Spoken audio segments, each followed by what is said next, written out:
This is from Disney's Americana storybook collection. And Casey at the Bat. The outlook wasn't brilliant for the Mudville 9 that day. The score stood 4-2 with but one inning more to play. And then, when Cooney died at first and Barrows did the same, a sickly silence fell upon the patrons of the game. A straggling few got up to go in despair. The rest clung to that hope which springs eternal in the human breast. They thought if only Casey could but get a whack at that, we'd put up even money now with Casey at the bat.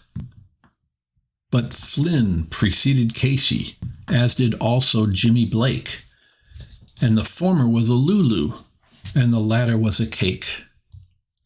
So upon that stricken multitude grim melancholy sat, for there seemed but little chance of Casey's getting to the bat. But Flynn let drive a single, to the wonderment of all, and Blake, the much despised, tore the cover off the ball. And when the dust had lifted, and the men saw what had occurred, there was Jimmy safe at second, and Flynn a hugging third.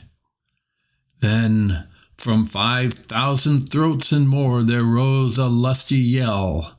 It rumbled through the valley, it rattled in the dell. It knocked upon the mountain, and recoiled upon the flat. For Casey, mighty Casey, was advancing to the bat. There was ease in Casey's manner as he stepped into his place. There was pride in Casey's bearing and a smile on Casey's face. And when, responding to the cheers, he lightly doffed his hat, no stranger in the crowd could doubt 'twas Casey at the bat. 10,000 eyes were on him as he rubbed his hands with dirt. 5,000 tongues applauded when he wiped them on his shirt. Then, while the writhing pitcher ground the ball into his hip, defiance gleamed in Casey's eye, a sneer curled Casey's lip. And now the leather-covered sphere came hurling through the air, and Casey stood a-watching it in haughty grandeur there. Close by the sturdy batsman, the ball unheeded sped. "That ain't my style," said Casey. "Strike one," the umpire said. From the benches, black with people, there went up a muffled roar, like the beating of the storm waves on a stern and distant shore. "Kill him! Kill the umpire!" shouted someone on the stand. And it's likely they'd have killed him had not Casey raised his hand. With a smile of Christian charity, great Casey's visage shone. He stilled the rising tumult. He bade the game go on. He signaled to the pitcher, and once more the spheroid flew. But Casey still ignored it, and the umpire said, "Strike two!" "Fraud!" cried the maddened thousands, and echo answered fraud. But one scornful look from Casey, and the audience was awed. They saw his face grow stern and cold. They saw his muscles strain. And they knew that Casey wouldn't let that ball go by again.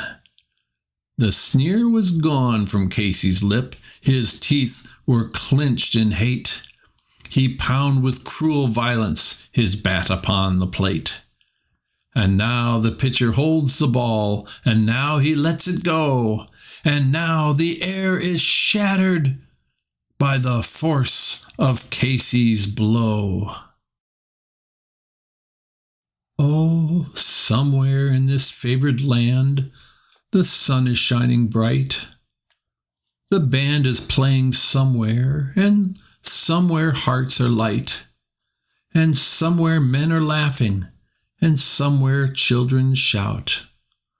But There is no joy in Mudville. Mighty Casey has struck out.